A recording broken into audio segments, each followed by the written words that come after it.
जय माता दी बच्चों। 3 क्वेश्चन जो हमारे बाकी रह गए थे वो मैं आज करा देता हूं आपको। थोड़ा मैं सीक्वेंस चेंज कर दूंगा। देखिए पहला क्वेश्चन देखिए, निम्न श्रेणी में समांतर माध्य की गणना कीजिए। निम्न श्रेणी में समांतर माध्य की गणना कीजिए। डिटरमाइन द अरिथमेटिक मीन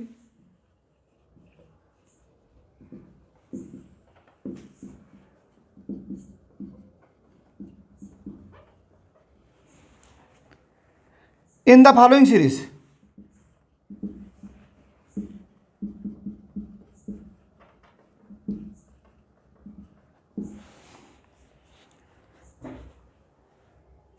प्राप्तांक से कम, प्राप्तांक से कम, marks below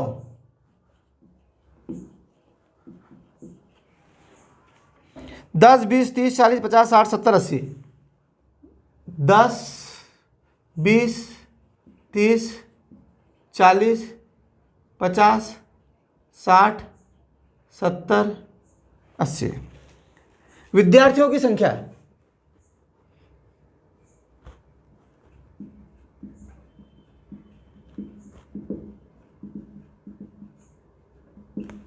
number of students 25, 40, 60, 25, 40, 60, 75, 95, 75, 95, 125, 190, 240। चलिए अरिथमेटिक मीन निकालना है बेटा। फर्स्ट ऑफ ऑल अगर अरिथमेटिक मीन आता है तो मेरी सलाह है कि आप इसका फार्मूला, सूत्र क्या है वो आप लिख देना। इससे आपको पूरा क्लियर हो जाएगा कि हमें कौन सी दिशा में जाना है, हमें क्या चाहिए। अरिथमेटिक मीन AM, शॉर्ट में AM, summation FX upon summation F, कुछ भी नहीं करना है। समेशन FX अपान समेशन F। F मतलब फ्रीक्वेंसी, X क्या होता है, समेशन क्या होता है, ये मैं आपको समझाता हूं। देखो ये जो साइन है ये टोटल का साइन है।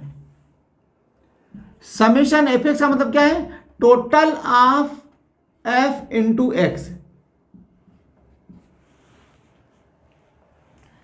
समेशन F यानी क्या है, टोटल ऑफ F। अभी ये मार्क्स बिलो है। अच्छा बिलो को अपन मोर देन लेस देन भी बोल सकते हैं। कभी कभी इसकी जगह बिलो शब्द की जगह लेस देन भी लिखा आ सकता है आपको। लेस देन मतलब पूरा लिखता हूं, marks less than, marks less than, ये वर्ड भी एग्जाम में आ सकता है। बिलो और लेस देन दोनों का मतलब एक ही होता है। अब आप बोले लेस देन, जब भी मोर देन या लेस देन दिया गया हो, नंबर ऑफ स्टूडेंट को अपन बोलते हैं फ्रीक्वेंसी, लेकिन गलत फ्रीक्वेंसी है, इसको CF बोलते हैं, जुड़ा हुआ है एक दूसरे में। जब भी मोर देन या लेस देन दिया गया हो तो समझ जाना ये नई क्लास और नई फ्रीक्वेंसी बनाना पड़ेगी। दिस इज द रूल, नई क्लास और नई फ्रीक्वेंसी बनाना पड़ेगी। ये कंटिन्यूस सीरीज में इसको चेंज करना पड़ेगा। अब नई क्लास कैसे बनाना ये देखो आप। जब भी हम बिलो, बिलो मतलब लेस देन या इसकी जगह एक मोर देन भी हो सकता है, ये अगर कंडीशन दी गई हो तो आपको नई क्लास और नई फ्रीक्वेंसी बनाना पड़ेगी। ये तो हम सवाल ही हल नहीं कर पाएंगे। अब कैसे बनाना है नई क्लास, देखो सब में डिफरेंस कितने कितने का आ रहा है, 10-10 का। तो अपने को 10 से 10 बिलो जाना है, लेस करना है, 10 कम करना है। देखो 10 से कम तो 9 भी होता है, 8 भी होता है, 7 भी होता है। कितने कम करना है, जितने का डिफरेंस आ रहा है ना वो कम करना है अपने को। 10 से 10 कम कर दो, क्या आ जाएगा 0। 20 से 10 कम कर दो 10, 30 से 10 कम कर दो 20, 40 से 10 कम कर दो 30, 50 से 10 कम कर दो 40, 60 से 10 कम कर दो 50, 70 से 10 कम कर दो 60, 80 से 10 कम कर दो 70। ये नई क्लास आ गई, इसका अब कोई काम नहीं है। नई फ्रीक्वेंसी कैसे निकालते हैं? छोटी फ्रीक्वेंसी वैसी की वैसी लिखते हैं।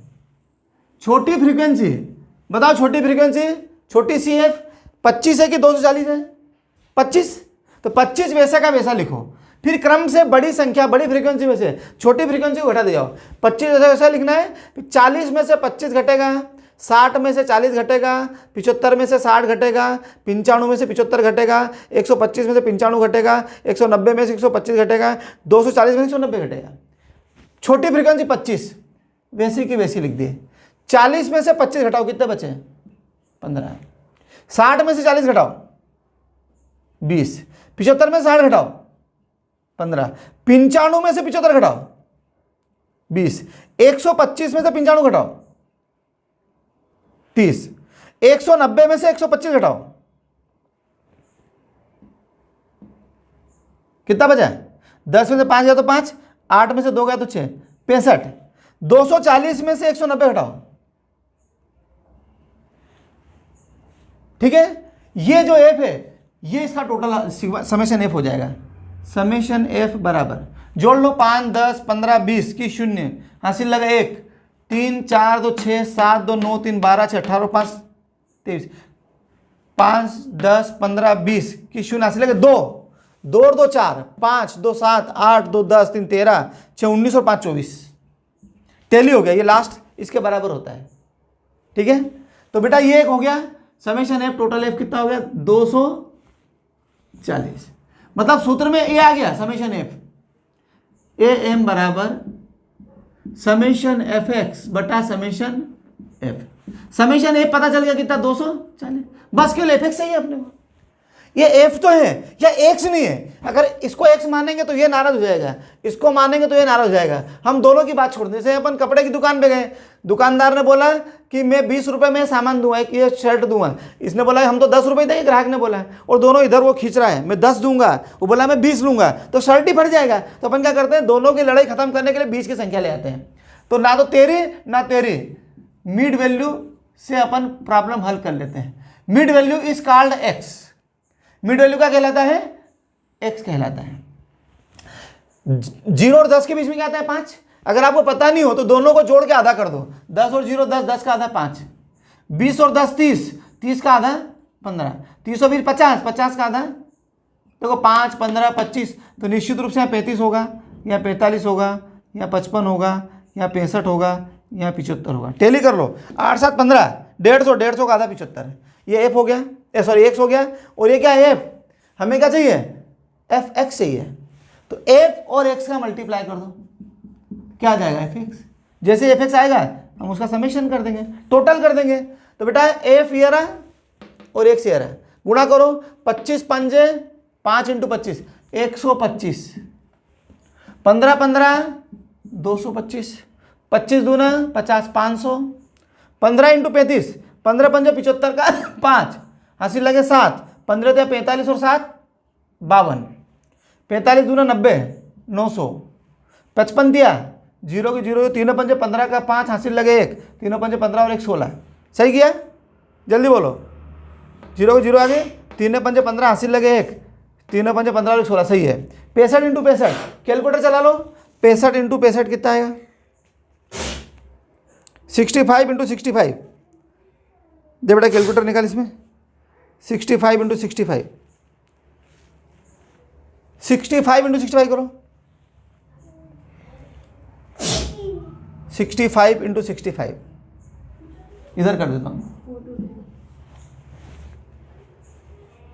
65 × 65 4225, 4225। 75 × 50, 75 × 50 3750। बस जोड़ दो इनको, समेशन एफ एक्स हो जाएगा। जोड़ते हैं 5 10 15 20 की शून्य हासिल लगे 2, 4 6 8 5 13 2 15 5 20 की 0 यहाँ से लेके फिर 2 3 2 5 10 15 15 और 9 24 30 32 और 7 39 का 9 ऐसे लेके 3 3 1 4 4 8 और 3 11 11। एक बार और चेक कर लेते हैं 5 10 15 20 यहाँ से लेके 2 5 7 2 9 5 14 2 16 2 18 2 20 से लेके 2 7 9 2 11 6 17 17 और 9 26 26 और 5 31 31 और 5 36 36 और 2 38 38 और 1 39 का 9 यहाँ से लेके 3 3 और 3 6 4 10 और 1 11। बिल्कुल सही है 11,900। भैया समेशन एफ एक्स कितना आ गया 11,900। जहाँ समेशन एफ एक्स लिखा है वहाँ मैं क्या लिखता हूँ 11,900 11,900। बस कुछ नहीं करना है 11,900 में 240 का भाग लगाना है, हमारा उत्तर आ जाएगा 11,900 divided by 240 is equal to 49.58। और भी आ रहा है बहुत सारे 3 3 3 आते जा रहे हैं, इतना ही पर्याप्त। अप्रॉक्स कर दो, अप्रॉक्स यानी लगभग, इतना उत्तर आ गया हमारा। समझ में आया कि नहीं बेटा? चलो नेक्स्ट क्वेश्चन देखिए। फिर सुनना, जब भी मोर देन लेस देन दिया हो तो नई क्लास और नई फ्रीक्वेंसी बनाना है। नई क्लास का नियम क्या है? जितने का डिफरेंस हो से कम में कम करते जाते हैं, से अधिक में अधिक। जैसे अधिक होता है ना तो 10 से 10 अधिक करते, 20 से इधर अधिक करना है, उधर यूं कम करना है। नई फ्रीक्वेंसी कैसे बनाना है? छोटी फ्रीक्वेंसी चाहे वो इधर हो या इधर हो, छोटी बेसिक कैसे लिखना है? क्रम से बड़ी में छोटी घटाते जाओ। अगर छोटी इधर होती तो फिर यूं घटाते अपन, बड़ी यूं घटाएंगे अपन। वो सवाल आएगा तब बताऊंगा मैं आपको, अभी इतना टेंशन लेने की जरूरत नहीं। अभी ये देख लो ये कैसे किया है, समझ में आ गया? Next question please.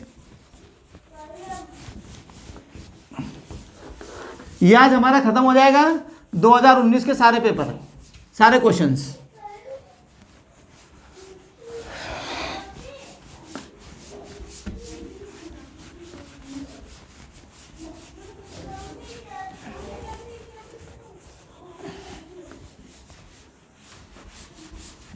देखो बेटा, इसमें थोड़ा छोटा छोटी छोटी थ्योरी आती है तो वो भी आपको याद कर लेना चाहिए, क्योंकि कभी कभी क्या होता है क्वेश्चन मान लो ऐसा डिफिकल्ट है, आपको लग रहा है कि यार मैं कर नहीं पाऊंगा, टाइम कम बचा है। थ्योरी में आप 4 लाइन भी लिख के आ जाएंगे तो थोड़ा काम चल जाएगा अपना। देखो क्वेश्चन देखिए, किस दिख रहा है बेटा? किसी दुकानदार ने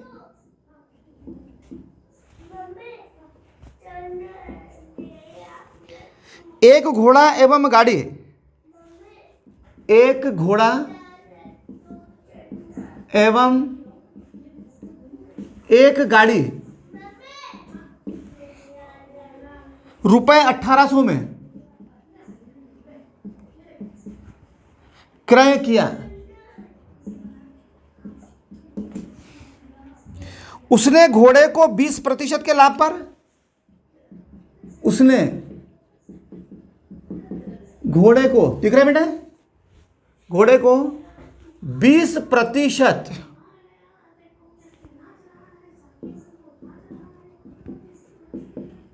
के लाभ पर और गाड़ी को 30% के लाभ पर बेच दिया।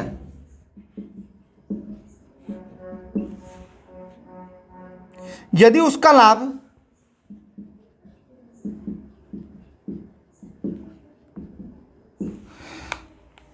25 सही 5/6% हो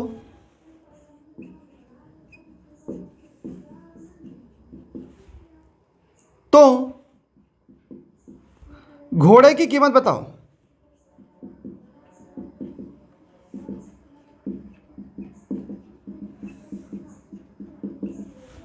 इसी को मैं अंग्रेजी में भी लिख देता हूं बेटा। ए merchant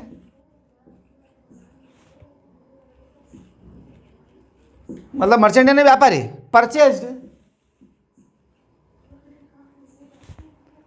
a horse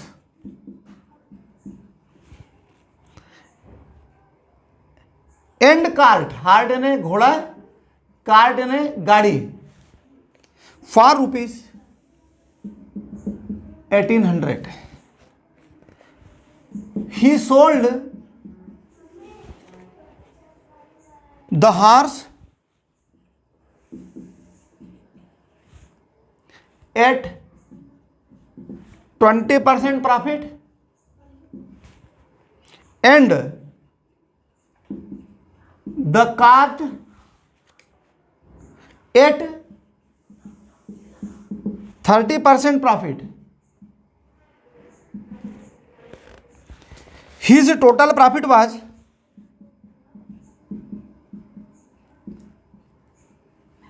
profit was 25 and 5/6%. Find the cost of the horse. Cost of the horse. खत्म। बहुत सरल सवाल है, आप एक बार ध्यान से सुनेंगे तो आपको समझ में आ जाएगा। मैं आपको और बहुत सारी चीज़ें इसके अंदर सिखाऊंगा जो आपको हमेशा कहीं ना कहीं काम देगी। देखो बेटा, ये सवाल आपके सामने है, मैं आपको इसमें कुछ बहुत अच्छी बातें बताने वाला हूँ। पहले मैं गिवन लिख देता हूँ कि मुझे दिया क्या है और निकालना क्या। दिख रहा है? देखो, किसी दुकानदार ने एक घोड़ा और एक गाड़ी 1800 रुपये में क्रय किया। बेटा 1800 में घोड़ा भी आ गया और गाड़ी भी आ गई, दोनों की टोटल कास्ट है। Total cost of horse and cart 1800 रुपये। अब वो दोनों को एक साथ नहीं बेच रहा है, अलग अलग करके बेच रहा है। उसने घोड़े को 20% के लाभ पर बेचा, प्रॉफिट ऑन हार्स 30%, और गाड़ी को 30% लाभ पर बेचा।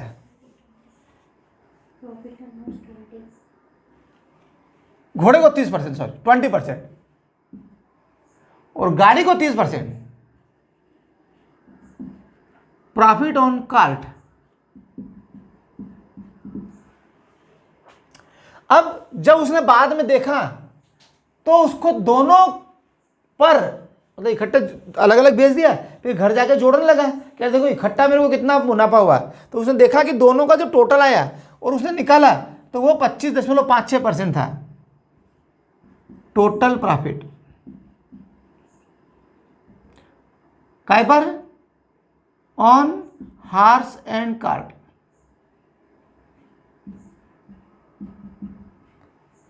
पच्चीस सही 5/6%, या 25 का 150, 155/6%, या इसको हल कर लो, 155 में 6 का भाग लगा दो, 25 भाग लगाओ,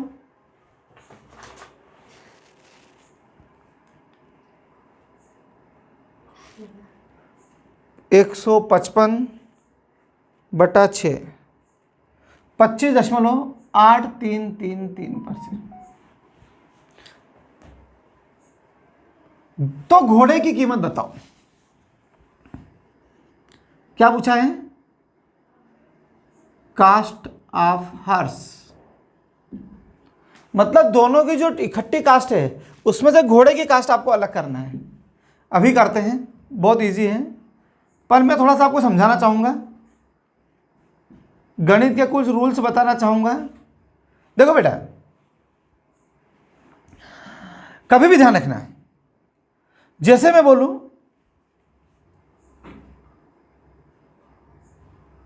दोनों की टोटल कास्ट है 1800 रुपये,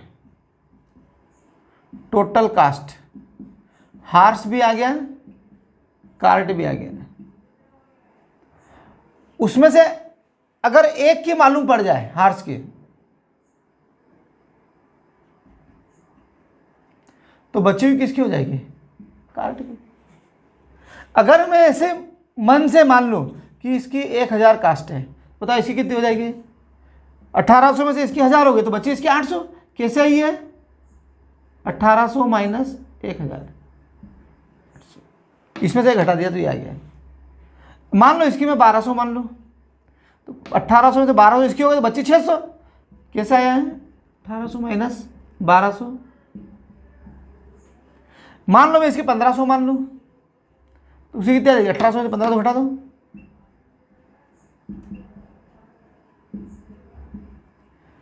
अब मैं इसकी मान लो x मान लूँ, तो इसकी कितनी हो जाएगी?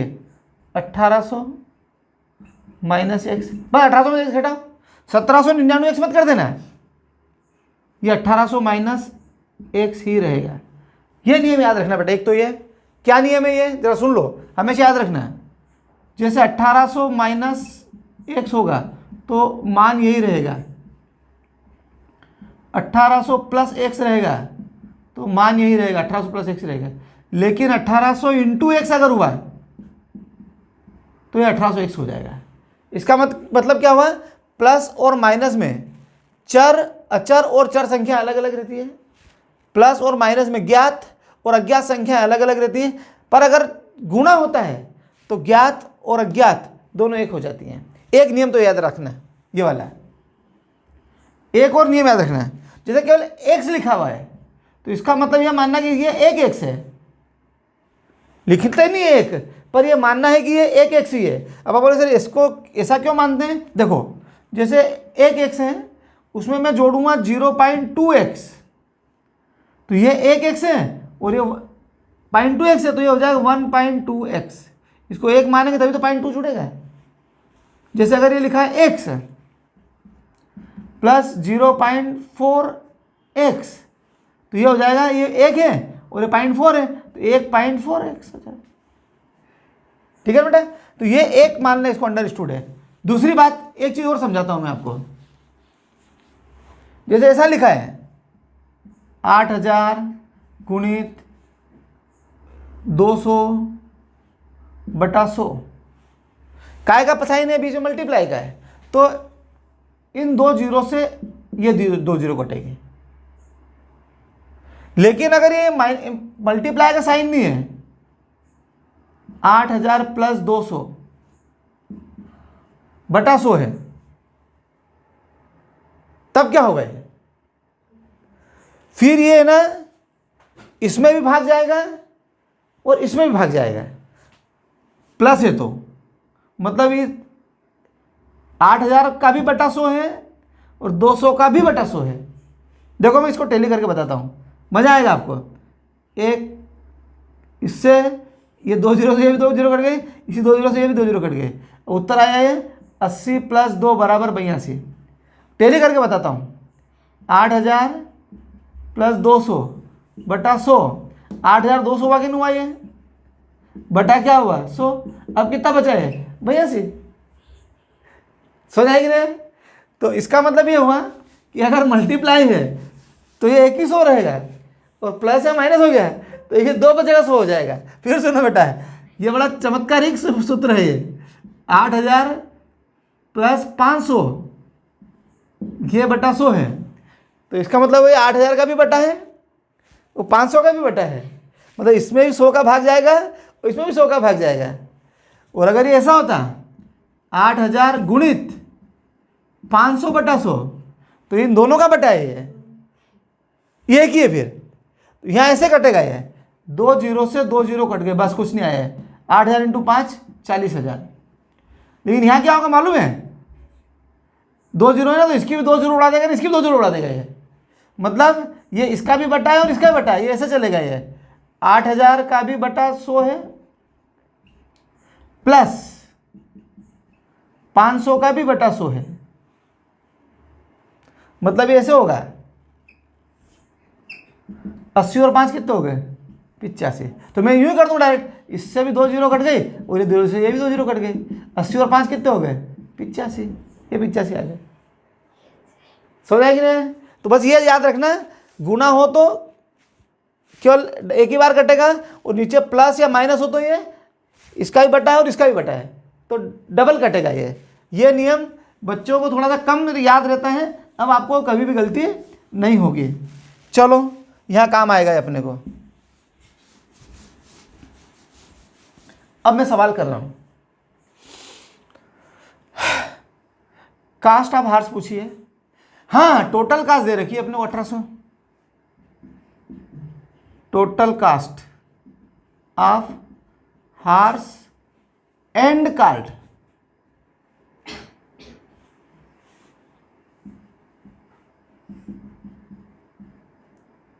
इसमें से मैं एक की मान लूंगा एक्स,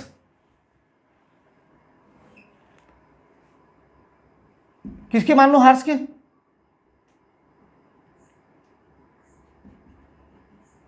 तो जो बचेगा वो किसकी हो जाएगी, कार्ट की। 1800 में से मैं इसको मान लूं एक्स, बताओ इसकी क्या हो जाएगी, इसमें से घटा दो 1800 माइनस एक्स। आप बोले ऐसा क्यों कर रहे हैं, देखो बेटा, घोड़ा जो बिक रहा है 20% लाभ पर, तो मैं इसका बिक्री मूल्य निकाल दूंगा, ये कास्ट है इसके। सपोज एच कास्ट बराबर ये एच है ना हार्स, सो इसके सी कास्ट, सी है ना कास्ट और एच है ना घोड़ा, ये हो जाएगी। अब आप देखो ये लागत मूल्य है, कास्ट है घोड़े की, ये कास्ट है गाड़ी की, इस पर लाभ कितना हुआ है 20%। तो देखो लागत प्लस लाभ बराबर विक्रय मूल्य, तो घोड़े का विक्रय मूल्य आ जाएगा, लागत प्लस लाभ गाड़ी का विक्रय मूल्य आ जाएगा। दोनों की लागत जोड़ेंगे तो दोनों की कास्ट प्लस दोनों का प्रॉफिट, दोनों का विक्रय मूल्य आ जाएगा। इससे अपना सवाल हल हो जाएगा। तो मैं पहले घोड़े का विक्रय मूल्य निकालूंगा, फिर मैं गाड़ी का विक्रय मूल्य निकालूंगा, फिर दोनों के बराबर में लिख दूँ दोनों का विक्रय मूल्य, उससे एक्स का वैल्यू आ जाएगी। तो एक्स की वैल्यू तो निकालना है अपने, घोड़े की वैल्यू निकालना है, 1800 में घटा देंगे तो गाड़ी की भी आ जाएगी। पर अपने को एक क्या पूछा है, देखो पहले निकालता हूं मैं SP sales price of horse. क्या सूत्र है, कास्ट दिख रहा है बेटा, कास्ट प्लस प्रॉफिट बराबर सेल्स प्राइस। बोलो कास्ट कितनी है, जल्दी बोलो, एक्स। प्रॉफिट कितना है 20%, किसका 20%, कास्ट का। हम कुछ निकाल दो काय का मानते हैं, कास्ट का। 20% ऑफ एक्स, कास्ट कितनी एक्स, सेल प्राइस आ जाएगी। अब यहां समझ दिखेगा नहीं आपको तो इधर कर देता हूं मैं, देखो एक्स प्लस एक्स का 20%,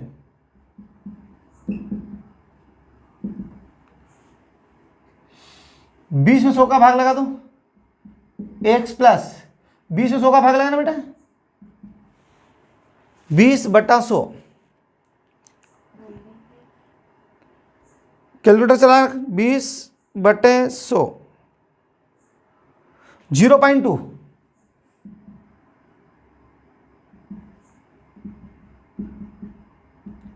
ये एक एक्स है, जब गुणा हो रहा है इन दोनों का तो क्या हो जाएगा 0.2x।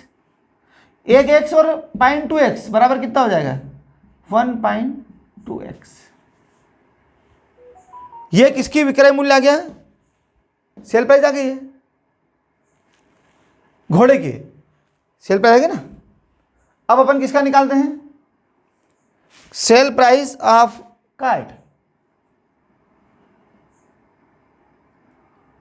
Sales price of cart. ये समझ गए ना, ये एक एक्स और 0.2x हो गया 1.2x। जगह बचा लेता हूं।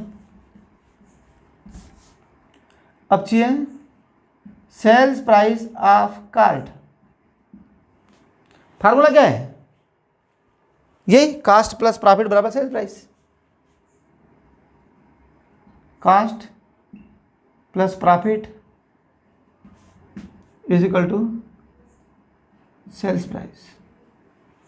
बताओ कास्ट कितनी है इसकी, घोड़े की गाड़ी की, ये वाली। अभी अपन इसकी निकाल चुके हैं, अब इसकी निकाल रहे हैं 1800 माइनस एक्स प्लस प्रॉफिट कितना परसेंट, 30%। किसका 30%? कास्ट का, मतलब इसी का 30%। अगर कुछ नहीं कहा हो तो परसेंट हमेशा काय पे निकालते हैं,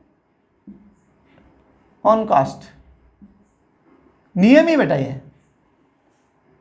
30% ऑन 1800 माइनस एक्स। चलो 1800 minus x plus 1800 minus x गुणित 30/100। 30 में 100 का भाग लगा दो, 1800 minus x plus 1800 minus x. 30 में 100 का भाग लगाओ,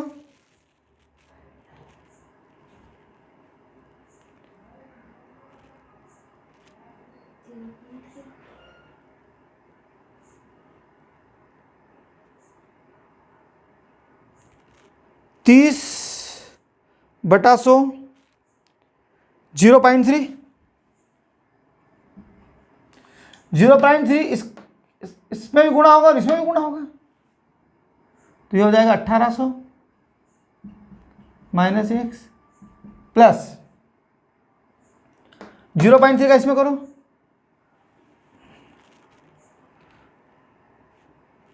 0.3 इंटू 1800, यह हुआ 540।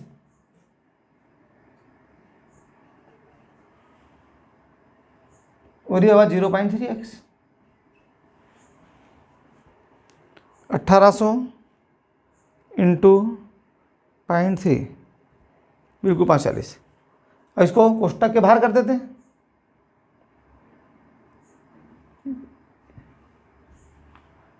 कोष्टक के बाहर प्लस का चिन्ह, तो अंदर वाला भी चिन्ह बदलेंगे नहीं, वो कि वही रहेंगे बेटा। उतारना पड़ेगा आपको क्योंकि जगह खत्म हो चुकी है। इधर कर दो,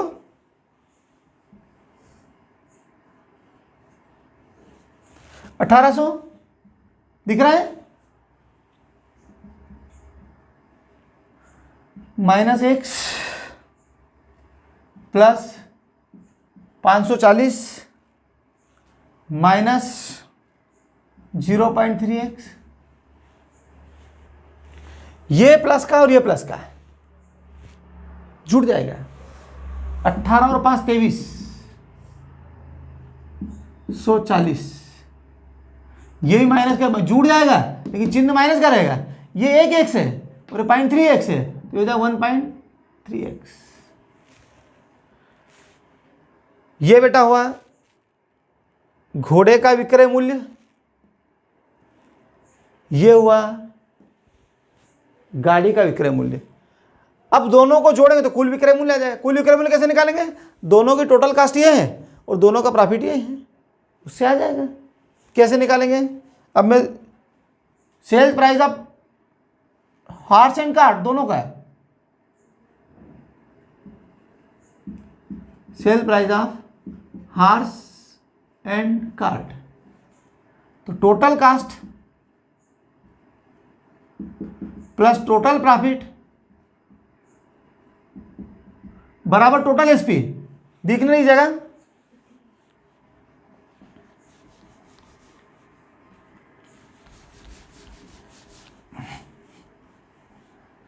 इतना इतना बिगाड़ देता हूं।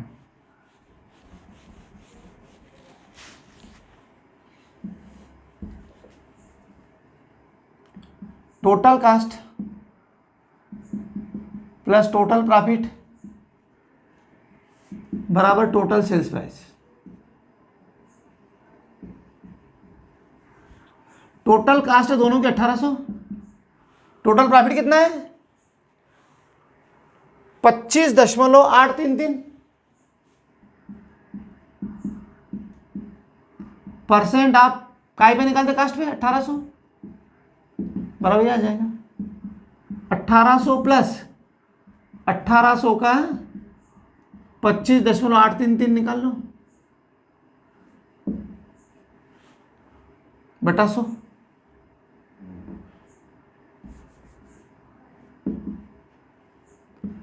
1800 प्लस निकालते हैं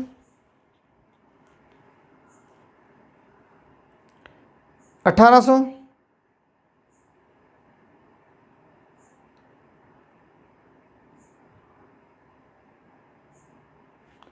इंटू 25.8333% फिर से निकालता हूँ 1800 इंटू 25.8333 बटा 100 464.99 465 कर दो। तो ये हो गया भैया अपना 18 और 4 2265। ये हो गया सर। अब आप क्या करेंगे, घोड़े की सेल्स प्राइस प्लस गाड़ी की सेल्स प्राइस बराबर दोनों की सेल्स प्राइस। ठीक है सर, चलो करते हैं। पहले बिगाड़ना पड़ेगा मेरे को ये।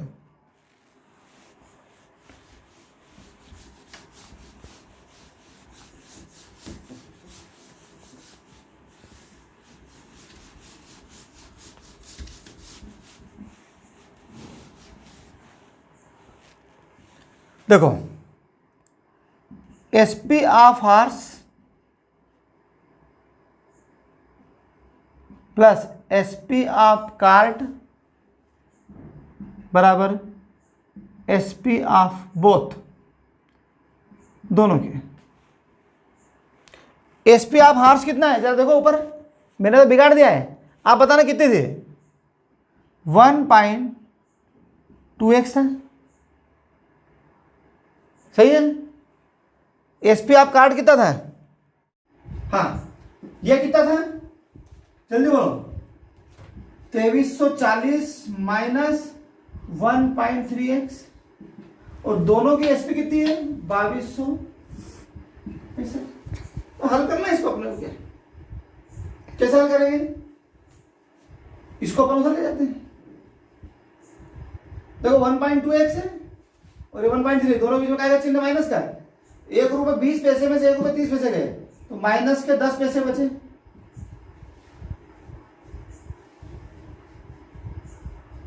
प्लस 2340 बराबर 2265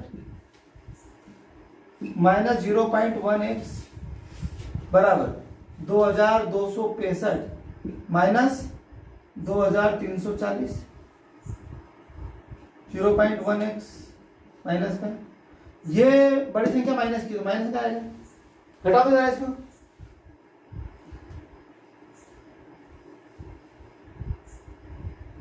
₹2265 में से घटाना है 2340 माइनस के 75, माइनस से माइनस कैंसिल हो गया। x बराबर क्या होगा 75 बटा 0.1, x बराबर क्या हो जाएगा 75 में 0.1 का भाग लगा दो 750। एक्स क्या माना था अपन ने, हार्स की कीमत आ गई कितनी, हार्स की कीमत 750। Answer cost of horse is equal to X is equal to 750। समझ आ गया बेटा, पक्का की कच्चा है, पक्का। चलो अगला देखो, बिगाड़ दूं इसको। नेक्स्ट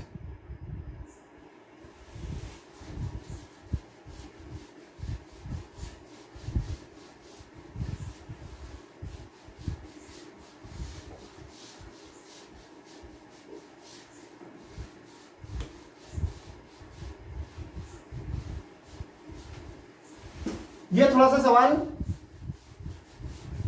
प्रैक्टिस करना है बेटा, इनके हो जाएंगे। अब एक आखिरी सवाल बचा है, वो भी मैं करा देता हूं आप लोगों को। वो लाग टेबल वाला है। लाग के नियम पहले सीखे ही थे, आज थोड़े से 1-2 नियम और आ जाएंगे। देखिए जरा,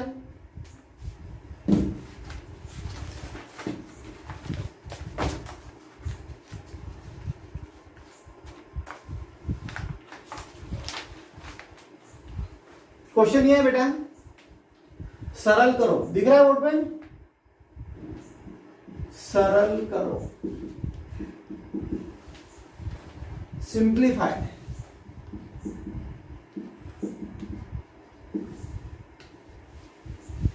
किसको सिंप्लीफाई करना है?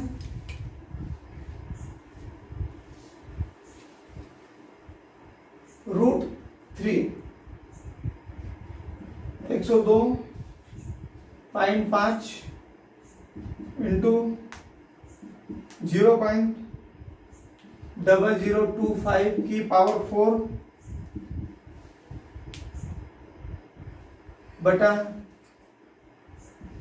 √6 0.7865। चलिए बेटा, सबसे पहले रूट की पावर हटाना पड़ेगी अपने को, उसके बाद ही हम इसको आगे बढ़ा सकते हैं। अब ध्यान रखना है, रूट की पावर हटाने का नियम क्या रहता है? रूट के अंदर जो भी पावर लिखी है उसको बोलते हैं हिंदी में करणी की घात 3 या रूट की पावर 3 या रूट की पावर से। तो जब हम ये रूट हटाते हैं तो रूट की जो पावर होती है वो 1 के बटे में आ जाती है। अच्छा बताओ, ये जो रूट है ये इसका है कि इसका है कि दोनों का है? दोनों का है, क्योंकि छतरी के नीचे भी बैठा हुआ है, छतरी के नीचे भी बैठा हुआ है, तो छतरी दोनों की मदद कर रही है, तो इसकी है। और ये रूट है जो अकेले इसका है, तो पहले अपन ये हटाएंगे तो इसकी घात भी 1 के बटे 3 हो जाएगी और इसकी घात भी 1 के बटे, इसलिए जो 4 है वो तो है, ये वाली यहां भी आ जाएगी। कैसे होगी? देखो यहां लिखेंगे सॉल्यूशन। अभी अपन लाग नहीं लेंगे, पहले रूट की पावर हटाएंगे, उसके बाद अपन दोनों साइड का लाग ले लेंगे। पहले थोड़ा सिंपल कर लो इसको। 102 पावर की 102.5 रूट हटाया तो 1.3 हो गया इंटू 0.0025। 4 पावर तो थी पहले इसकी, 1/3 और हो गई बटा यहां क्या होगा? 0.7865 की घात 1/6 हो जाएगी।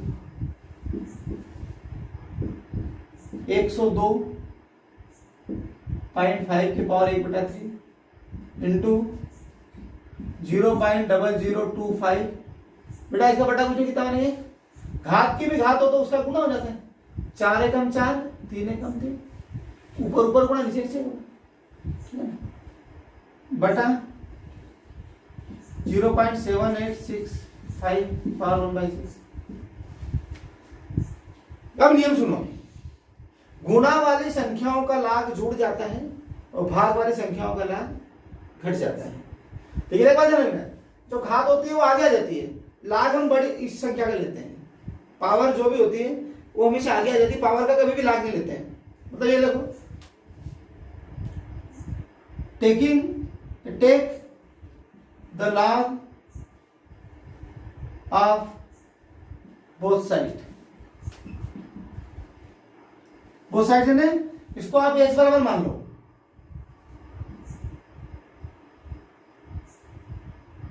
सपोज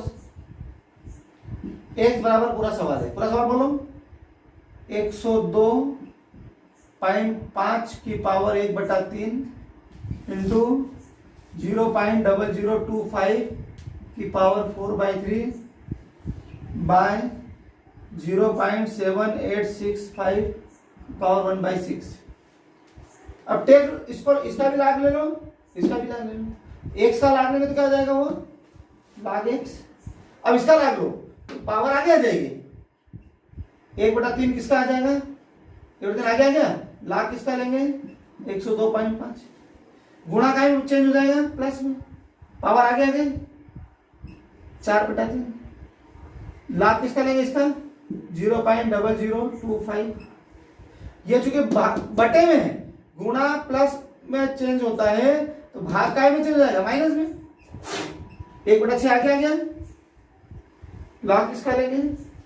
इसका 0.7865। अब इसको हल करते हैं। दिख रहा है बेटा? एक स्टेप और लिख लो, log x 1/3 का मतलब क्या होता है? 1/3 का भाग लगाओ, 0.3333। अब इसका लाग ले लो। लाग का पहला नियम क्या है? जितने भी पूर्णांक होते हैं उनमें से एक घटा दिया जाता है। पिछले वीडियो में बताया था मैंने, कितने पूर्णांक है? 1 2 3। जितने भी कंप्लीट डिजिट होते हैं उसमें से एक माइनस कर दो। 3 में से एक गया, कितने बचे? 2। अब लाग टेबल क्या करेंगे? 10 से एक का देखेंगे तो टेबल 10 से शुरू हुई है, तो 10 का 2 में देखेंगे और मिड डिफरेंस 5 जोड़ देंगे उसमें। तो बेटा एक काम करो, 10 का 2 में देखो, इधर लाग 10 का 2 में, जरा देखो भाई कितना है 10 का 2 में। लाग टेबल निकालिए। ये लाग टेबल है, 10 से शुरू हुई है और 99 पे खत्म हो गई है। उसके अगले पेज पे एंटी लाग आ गया, 0.00 शुरू हुई है, 0.99 पे खत्म हो गई है। तो 10 का 2 में देखो 0086, 0086 और MD5 चौथी संख्या का हमेशा मेन डिफरेंस उसमें जो भी है जोड़ देंगे। MD5 देखो 5 ये रहा,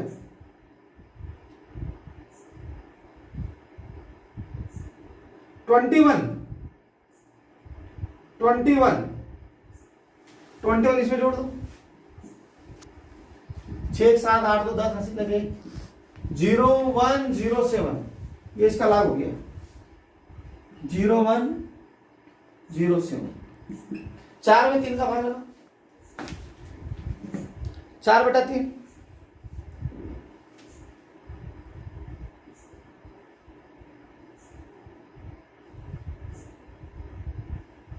चार बटा 3 1.333। यहां लाग देखो बेटा, लाग हमेशा जितने भी कंप्लीट डिजिट होते हैं उसमें घटाते हैं, लेकिन अब तो कंप्लीट डिजिट नहीं, दशमलव से शुरू है। और आप याद करो, दशमलव से कोई संख्या शुरू होती है उसको क्या बोलते हैं? बार में प्रदर्शित करते हैं। दशमलव के तुरंत बाद जितनी भी जीरो होती है उसमें एक बढ़ाकर बार लगा देते हैं। कितनी जीरो लिखी हुई तो एक और बढ़ा दो, कितने हो जाएंगे? 3 बार। 2 का देख ही सकते हैं, एक और मिला 25 का 0 में, 25 का 0 देखो, 25 का 0 में देखो कैसे पता है? 0 का देख ही सकते, टेबल 10 से शुरू हुई है, 2 0 का भी देखते हैं, 3 0 का भी देखते हैं, 2 का भी नहीं देख सकते, एक और मिला 25, आगे कुछ नहीं तो 0। 25 का 0 में 3979। इधर आ जाओ, 1/6, 1 में 6 का भाग लगाओ,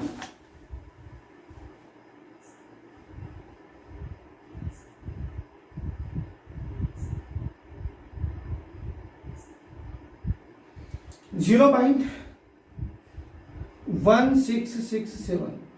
यहां भी बाहर में आएगा क्योंकि संख्या में क्या है? पूर्णांक है, दशमलव शुरू है। दशमलव को हमेशा एक बार कहते हैं, अगर इसके बाद 0 होती तो एक बढ़ाकर बार लगा देते हैं। दशमलव का क्या कहते हैं? एक बार। अब 0.78 का 6 में देखो, लाग टेबल, तो लाग टेबल देखते समय पॉइंट का कोई मतलब ही नहीं है। 7 का देख ही नहीं सकते, 78 का 6 में देखो। फिर सुनना, केवल पूर्णांक गिनते समय दशमलव ध्यान में रखा जाता है, लेकिन जब टेबल देखते हैं लाग टेबल तब दशमलव को ध्यान में नहीं रखते हैं। 7 का देख ही सकते हैं, 78 का देखो 6 में, और MD5 जोड़ दो, लाग 78 का 6 में देखो, 78 का 6 में। आपके दिमाग में प्रश्न आता है दशमलव लिखा हुआ है बेटा, वो एंटी लाग में दशमलव का है कि दशमलव बाद वाली संख्या में देखते हैं। अभी हम लाग में ही चल रहे हैं, एंटी लाग में बात की बात है। लाग में केवल पूर्णांक गिनते समय दशमलव को ध्यान देते हैं, लेकिन लाग टेबल देखते समय दशमलव का ध्यान नहीं देते हैं। तो इसको 7 का देख ही नहीं सकते हैं क्योंकि टेबल 10 से शुरू हुई है। 78 का 6 में देखो, 78 का 6 में मुझे दिख रहा है 8954, 8954 और चौथी संख्या में डिफरेंस जोड़ दो, MD5। 78 का 6 में और MD5 3 लिखा हुआ है, MD5 में 3 लिखिएगा, 4 3 7 5 का 5 और 9 का 9 8 का 8 है। MD समझ गया ना बेटा, देखो ये लिखा है 78 का 6 में, तो इसी लाइन में जाओ, MD चालू हो गया यहाँ से, 1 2 3 4 में, ये MD5 में कितना दिखा है 3, छोड़ दो, 8 9 5 7, 8 9 5 7। अब मैं थोड़ा सा इसको इधर आ जाता हूं,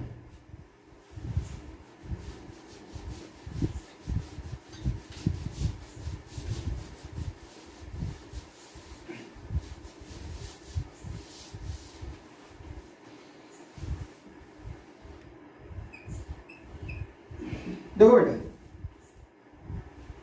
log x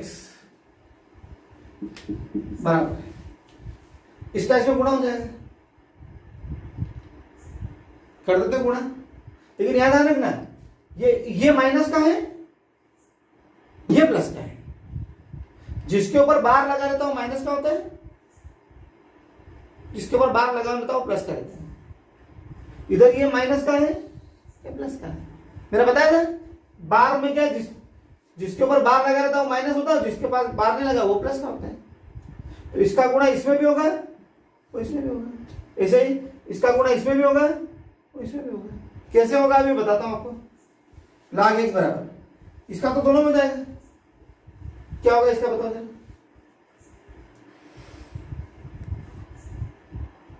पॉइंट 3333 इंटू 2.0107, ये हुआ 0.6701। ये इतनी प्रॉब्लम हल हो चुकी है। अब ये थोड़ी 2 प्रॉब्लम अलग है, वो उनको करते हैं, क्योंकि 1.3333 ये चूंकि माइनस का 3 है और ये प्लस, इन दोनों का अलग कर दो, ये माइनस का है 3 और ये 0.3979 प्लस का है 0.79। ऐसे इधर देख रहा है बेटा, ये माइनस का है और ये प्लस का है, 0.1667, ये माइनस का है 1 और ये प्लस का है, प्लस 0.8957। चलिए log x 0.6701, इसका इसमें भी होगा और उसमें भी होगा, अभी करके देखते हैं।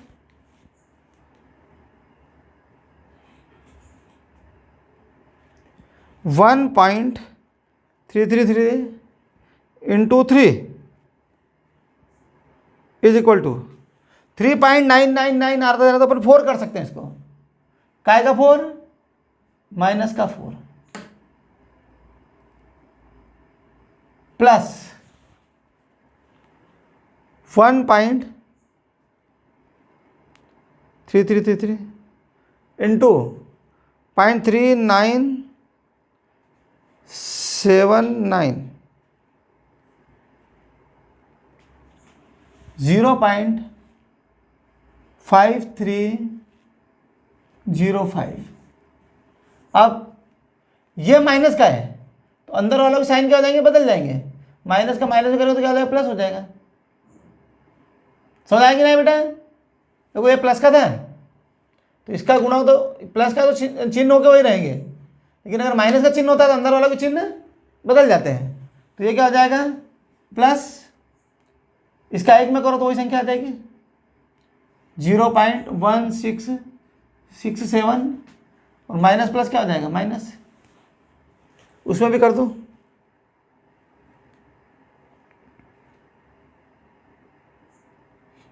या आप उसको और भी ऐसा भी कर सकते हैं, माइनस इसका इसमें करो, यही माइनस माइनस प्लस कर दो यार, कहाँ आगे और ज़्यादा स्टेप बढ़ाएंगे तो और दिक्कत आएगी। तो माइनस माइनस प्लस 1 में करें तो वही संख्या रहेगी 0.1667 और माइनस प्लस माइनस कितने हो जाएंगे, अंदर वाला चिन्ह बदल गए, ये माइनस का तो ये प्लस बन गया और ये प्लस था तो ये माइनस बन गया, क्योंकि बाहर काय की संख्या है जिसका गुणा कर रहा हूँ माइनस की है। 0.1667 इंटू 0.8957 0.1493। चलो हो गया। अब पोस्टा घटाते भैया जिसके भी क्वेश्चन।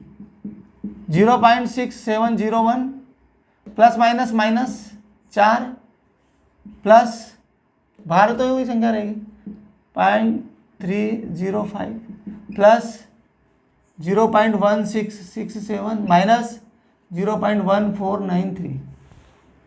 ये प्लस का है, plus minus minus plus plus plus, ये minus minus plus minus plus ये माइनस। अब इसे प्लस प्लस के जोड़ लो, एक ये प्लस का है, एक ये प्लस का है और ये प्लस का है। log x बराबर प्लस प्लस के जोड़ लो बेटा 0.6701 plus 5305 plus 0.1667 is equal two plus के हैं 1.3673 और ये माइनस का है।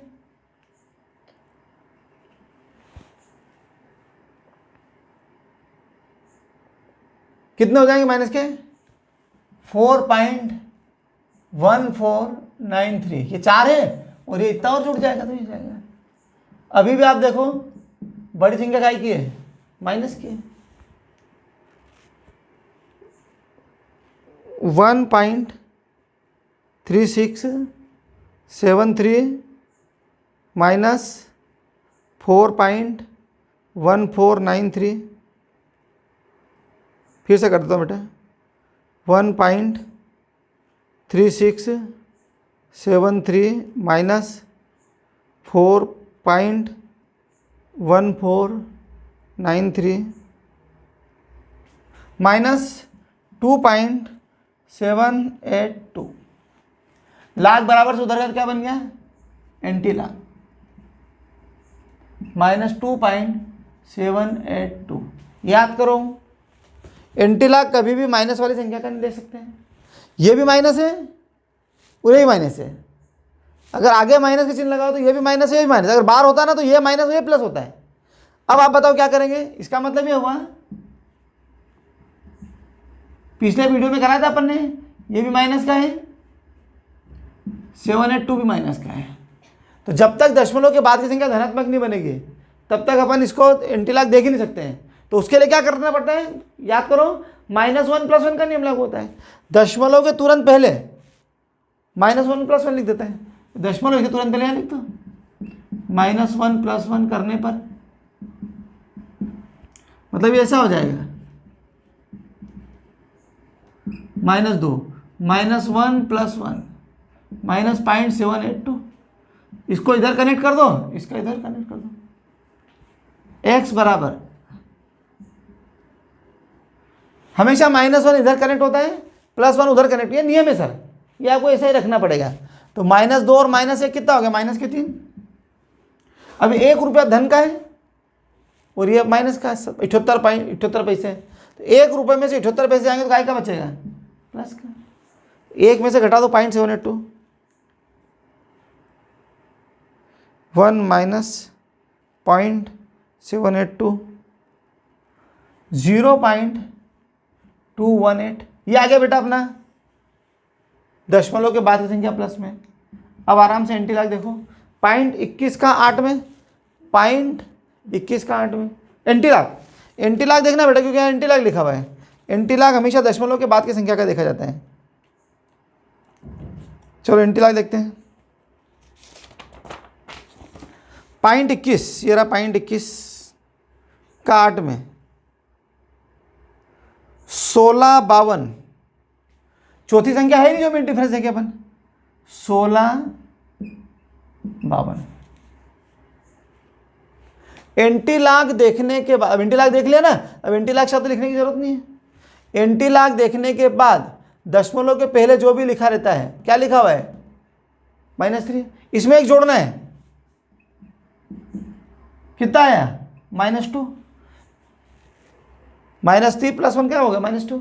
जितने भी माइनस होते हैं उतनी आगे जीरो लगा दो, कितने -2 है तो आगे कितनी जीरो लग जाएगी,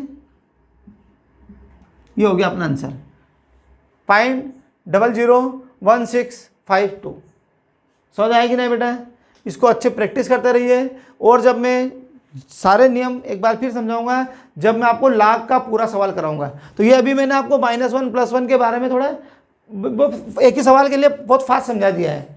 कारण क्या था कि इसको सवाल को मुझे करना जरूर था। अब मैं जब स्टेप बाय स्टेप पूरा सवाल कराऊंगा आपको लाख के पूरा, तो उसमें बताऊंगा कि -1 + 1 कब करते हैं, ये माइनस का है, प्लस का तो क्या होता है, अगर पूरी संख्या माइनस की है तो क्या, कैसे उसको, एंटीलॉग किसका देखते हैं, लॉग किसका देखते हैं, लॉग देखने क्या नियम है, एंटीलॉग देखने क्या नियम है, तो वो अपन अभी पूरा सवाल के तब करेंगे। पर एग्जाम के लिए ये सवाल इंपॉर्टेंट था, इसलिए मैंने इसको करा दिया है। ठीक है बेटा, कोशिश करिए, बार बार प्रैक्टिस करिए, जहाँ मैं शब्द बोल रहा हूँ उस पर ध्यान दीजिए, आपको समझ में आ जाएगा। ओके, जय माता दी, गुड नाइट, जय माता दी, जय श्री माता।